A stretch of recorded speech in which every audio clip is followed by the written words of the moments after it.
Welcome, everybody. I think there's a lot of people from outside Greece here. Yeah? Welcome to Stalingrad.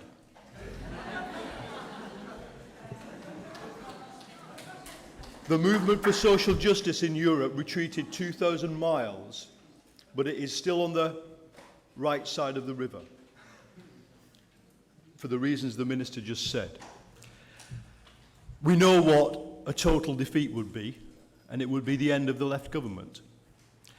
So we, Tariq, from a different generation than me, from the British Labour movement, but equally skilled in categorising defeats and retreats. We're really good at it. But I don't want to bore you with the subcategory of defeat or retreat that has taken place, because I think both of us have lived through probably the most shattering defeat for the Labour movement in any country, which is the end of the miners' strike in 1985. I can tell you, as someone who experienced that there is a difference. At the end of the miners' strike, the masses were defeated. Where you are now, those of you who have been involved in the social movements and indeed in the left parties that I've been reporting on, the masses are not defeated. What has been defeated is an illusion.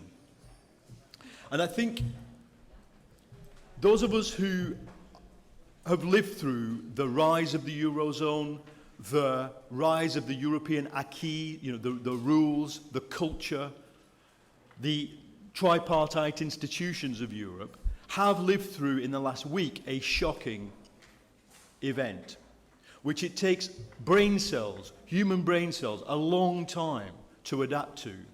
You know, if you are a skater or a skier or a swimmer, how ingrained into your body becomes the thing that you do every day if you keep on doing it. And the brain cells form themselves into a pattern that is very hard to rearrange. But I think everybody on the right of European politics, on the left of European politics, has to rearrange their brain cells because of what happened at the weekend. We are, as human beings, learning organisms. But what I've observed in reporting this, in reporting Hurricane Katrina, in reporting Gaza, is that people adapt faster than organizations. Organizational brain cells are very, very, very sclerotic. Organizations die quicker than they change their ways of thinking. And this is the great problem. I think those of you who are involved in the Greek left, I'm speaking here as a journalistic observer who tries to be accurate, objective, and independent of all the players in this game. Those of you involved in it are going to that is your main problem. That the people have learned faster than any of the organizations. So what did we learn? I think we learned that the Eurozone cannot tolerate democracy. That's not a radical thing to say anymore. That the Eurozone, and not just Germany, the Eurozone perpetrated an attempt at financial regime change. It gave us a lesson in what debt is. Debt is coercion. The British author David Graeber, who wrote a book called The Debt, That 5,000-Year History, makes the point that debt and violence always go together, and that the amount of implied violence is always proportional to the level of debt. And that financial violence was done to your country this weekend. So democracy is not tolerable to this institution. Neither is a particular form of social justice, a form of social justice which overtly redistributes wealth rather than trickles down the proceeds of growth in a neoliberal economy. So German workers have more social justice than Greek workers this morning because the European institutions cannot tolerate a form of social justice from below. Can't tolerate fiscal expansion either. Those of you who are simply economists You know, you know that I have had many encounters with Varoufakis during this period, and Varoufakis comes from the centre. He comes from logic, in other words, towards leftism, rather than where many other people came from, tradition. And what the events of the weekend taught that generation of left Keynesian economists is that there is no future for fiscal expansion in Europe. That is to use debt, deficit spending, public spending, tax cuts to reorganize society, to grow faster, is not in the European toolkit anymore.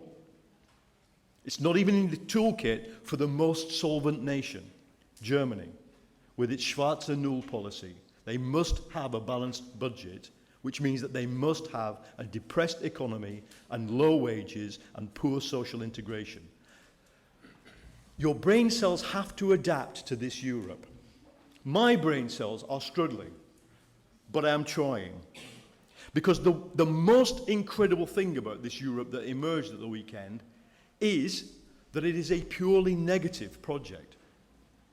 Many distasteful and unfortunate parallels have been drawn between what Europe has done to Greece and what the Nazis did to Greece in the Second World War. And I don't want to encourage those parallels at all. But there is one way in which the parallel is defied. Germany had a plan for Greece in 1941. Europe does not have a plan for Greece in 2015. When the government here asks, can we depoliticize the judiciary? Can we change the civil law? Can we make it possible that corrupt civil servants can be sacked? They don't know whether they can do it because there is no authority. There is no Gauleiter to say, yes, do that, no, do that, because we don't know who is in charge. The European Commission and the European Central Bank have never run a country from 2,000 kilometres distance. The economic historian Charles Kindleberger once described the problem that created the global depression of the 1930s. That is, the fall of British imperialism and the failure of American imperialism in the 1930s to take charge of the world. And Kindleberger wrote, I quote from memory, that depressions only end when a global power emerges that is prepared to set standards of behaviour, set explicit rules, and take everybody's paper. That is, to absorb everybody's debt. The world's problem is that America no longer wants to do that. China cannot do it. But Europe's problem is that Germany has mentally left the building.